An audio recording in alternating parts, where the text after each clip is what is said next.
He was the best father that anybody could ever have. And that's what hurts the most. But he's up there.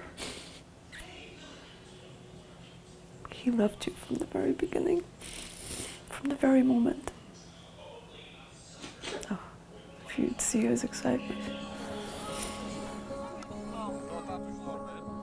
I was always told as a kid that I look like him, so just like looking into the mirror and having him look back at me just makes me feel so good.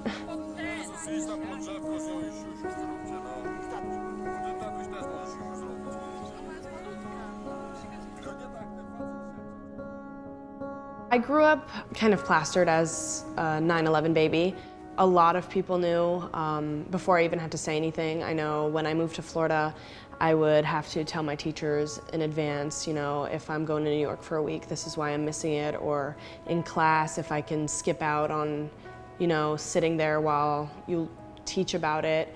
Growing up, I've tried to kind of close off on that part of my life until just recently. You know, I'm older now, and I was like, this is my story. This is what brought me to me, so I should share that. My mom always assumed that he was probably in an elevator on his way home because he was supposed to be done at 9 o'clock. So he was probably like on his way out when the plane hit, and he was working on the 104th floor, so it was above the impact zone. So my mom thinks that he was caught up somewhere in between. A lot of it I don't remember. I just remember that when I had my family friends come, I had a lot of people in my house going back and forth for a period of time. I don't remember how long, but they were helping because I was just closed off. The TV had to be off whenever I was in the room, whenever I walked into the house, because I created this barrier as if my life stopped until somebody was going to tell me that he's coming home. My mom always said that he was so excited to be a dad, so when he found out about my older sister, he was just like head over heels excited. And then when he found out about me, it was just ecstatic.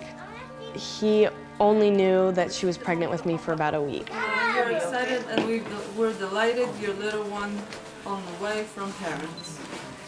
Everybody around me was excited about the baby coming and whatnot. I couldn't really enjoy it as much as I would have, which makes me sad, you know, but I looked forward to having her. So it was very difficult. Everything I do for him. Like, I think about him constantly, every single day. I talk to him every single day as if he were still here. Some days are easier than others. Like some days, like I'll be talking or just sitting alone and I'll feel like weightlessness.